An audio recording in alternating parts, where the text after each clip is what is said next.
Pedro Tello, te mando un abrazo. ¿Cómo estás, Pedro? Qué gusto saludarte. Luis, buenos días, qué gusto saludarte a ti y a quienes siguen este espacio.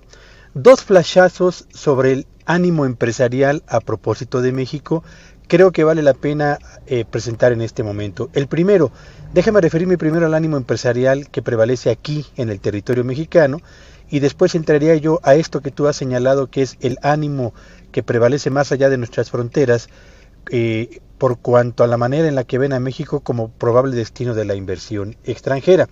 Empecemos por el ánimo de los empresarios en México. Cifras del INEGI dadas a conocer el día de ayer señalan lo siguiente. En febrero, la inversión productiva en México retrocedió 2,5% en comparación con el nivel de inversión productiva con el que cerramos el mes previo, es decir, enero. Y si la comparación de lo invertido en febrero de este 2019 se realiza contra el mismo mes del año anterior, Luis Auditorio, resulta que el retroceso es equivalente al 2%.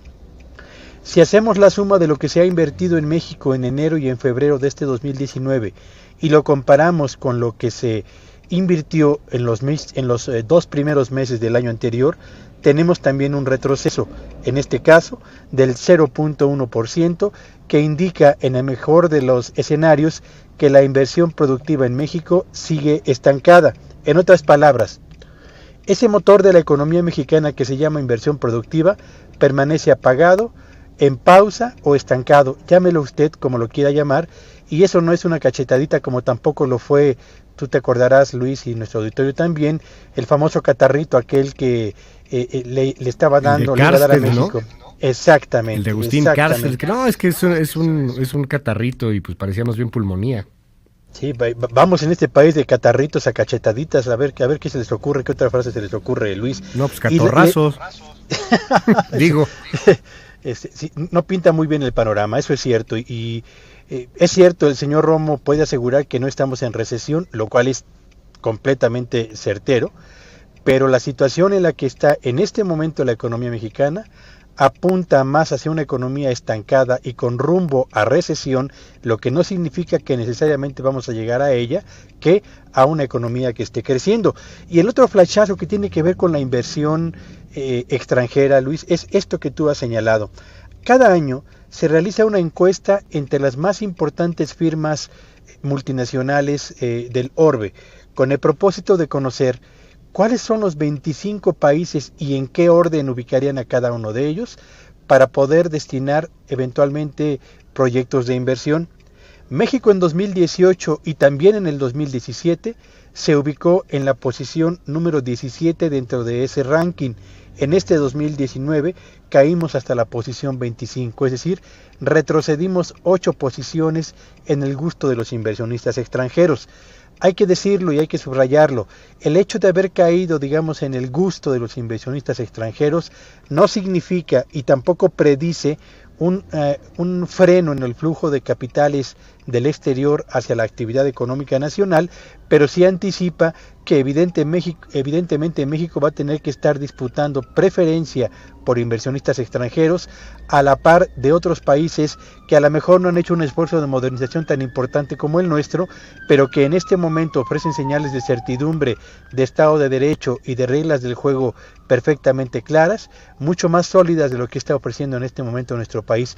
Dos flashazos, Luis, auditorio, de cómo está el ánimo empresarial aquí y más allá de nuestras fronteras por cuanto a la inversión productiva se refiere. Muchísimas gracias, Pedro Tello. Te seguimos en tus redes. ¿Cuáles son? Me encuentran en @petellovillagrán.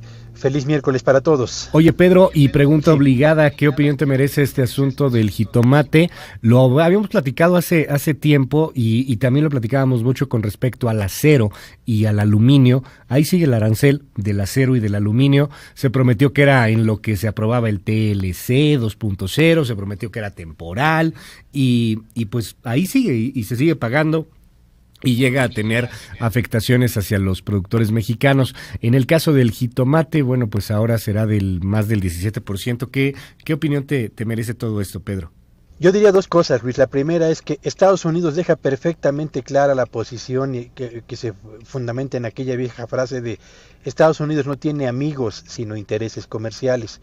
Y cuando en Estados Unidos la presión de los productores locales, en este caso de jitomate, ha ido en ascenso y se ha convertido en una presión tan relevante que puede evidentemente orientar en un sentido o en otro el resultado de las elecciones intermedias, esto obliga al Departamento de Comercio a señalar hace 3 meses que se iba a retirar ya de este acuerdo que suspendía temporalmente la aplicación de un impuesto compensatorio a las exportaciones de tomate mexicano, y a partir de hoy pues los tomateros de nuestro país van a tener que enviar su producto a Estados Unidos, donde va a tener que pagar un arancel del 17.5%. Ahora, ¿va esto a provocar una caída en el flujo de exportaciones de México hacia Estados Unidos?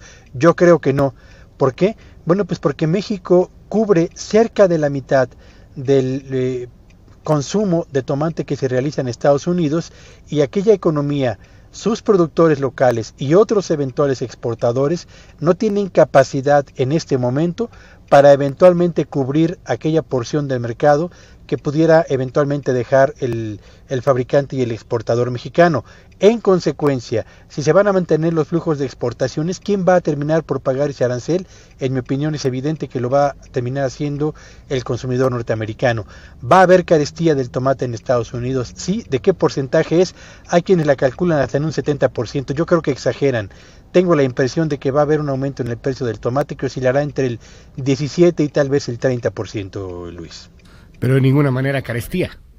No, por supuesto que no. Mucho menos en Estados Unidos. No, claro que no lo veo en ese sentido, Luis. Sí, digo, porque por ahí hay quien dice, no, es que somos el principal exportador de tomate, somos los principales proveedores de tomate de los Estados Unidos, pero pues así que llega carestía, no, le subirán el precio y al final le terminará por pegar también del otro lado. Hoy algunos medios de comunicación hablan de riesgos de empleos, ¿lo ves también por ahí? Hay 400,000 empleos dependiendo tanto de los Estados Unidos como de México en torno al producto del jitomate. La impresión son alrededor de 400,000 empleos en efecto. Yo creo que habrá un riesgo para el empleo en México si en los próximos 2 o 3 meses las autoridades de nuestro país y las estadounidenses no llegan a un acuerdo para suspender la aplicación de este impuesto compensatorio. Yo creo y confío que 3 meses es un plazo más que razonable para que unos y otros muestren capacidad de negociación, sobre todo, 1, para no afectar a exportadores mexicanos, y 2, para no pegarle al consumidor estadounidense, Luis. Oye, pero del acero y el aluminio, pues igual iban a ser unos meses y seguimos. En el caso del acero y el aluminio, la verdad es que la presión que ejercen los acereros estadounidenses es, pero por mucho, Luis, más relevante, más poderosa que la que en este momento ofrecen los tomateros de Florida, que son finalmente los más importantes promotores de esta iniciativa en Estados Unidos. Así que yo creo que el peso, además de la exportación de tomate en México al mercado de Estados Unidos, es pero por mucho mayor a la de los exportadores mexicanos de acero y aluminio hacia el mercado de Estados Unidos. Muchísimas gracias, Pedro, te mando un gran abrazo y te seguimos ahí en tus redes en @PetelloVillagrán. Gracias, Pedro, buen día. Buenos días a todos.